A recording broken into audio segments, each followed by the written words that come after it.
다들 비용 줄이기에 관심 많으시죠?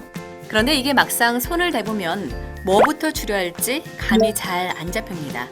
괜히 엄한 걸 줄였다간 우리 서비스나 품질에 나쁜 영향을 미칠 수도 있어 여간 고민되는 게 아니죠. 똑똑하게 비용 줄이는 방법 어디 없을까요?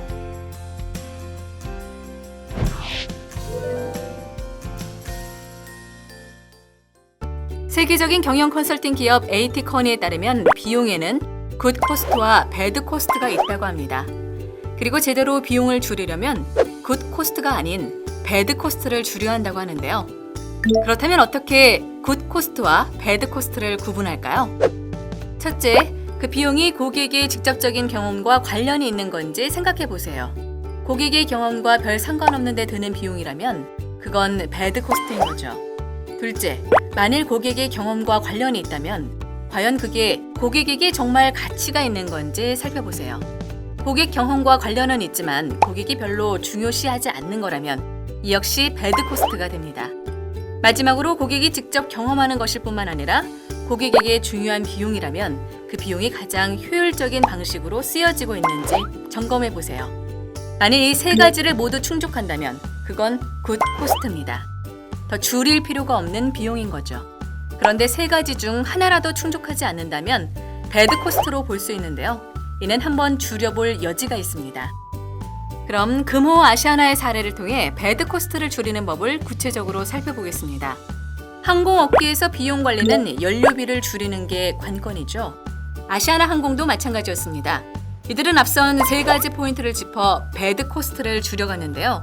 먼저 이들은 고객 경험과 관련이 없는 비용을 찾아냈습니다.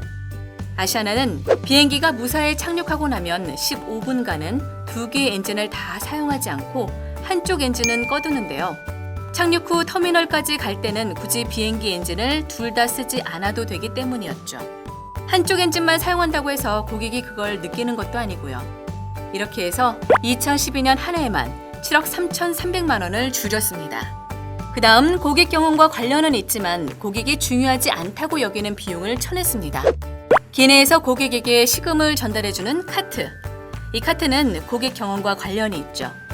하지만 고객에게 카트가 무엇으로 만들어졌는지는 그다지 중요하지 않습니다. 그래서 아시아나는 무게가 꽤 나가는 알루미늄으로 된 카트를 가벼운 플라스틱 카트로 바꿨죠. 비행기 한 대당 약 40개의 카트가 들어가니 결과적으로 200kg 정도의 무게를 줄일 수가 있었습니다. 기내 책자도 마찬가지였는데요. 모든 승객이 이 책자를 보는 건 아니죠. 아는 사람과 함께 가는 경우 같이 볼 수도 있고요. 이에 각 자리마다 두었던 것을 좌석 2개마다 한 권으로 비치해 최대 30kg까지 줄일 수 있었습니다. 이렇게 무게가 줄어드니 자연히 연료비도 줄었죠. 마지막으로 고객 경험과 관련이 있고 고객이 중요하다고 여기는 비용이지만 비효율적인 방식으로 낭비되는 비용을 찾아냈습니다. 기내에서 쓰이는 물이 여기에 해당됐죠. 지금까지 3시간 비행이든 15시간 비행이든 자리가 꽉 차든 절반밖에 안 차든 물탱크 하나를 가득 채우고 운항을 했던 겁니다. 아시아나는 이 비효율적인 방식을 고쳐나갔는데요.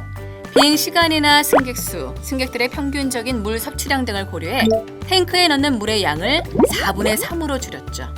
이렇게 세 가지 포인트를 따지며 배드 코스트를 줄인 결과 2009년에는 연료비 184억 원을 아꼈고요. 지난해는 약 400억 원까지 절감할 수 있었습니다.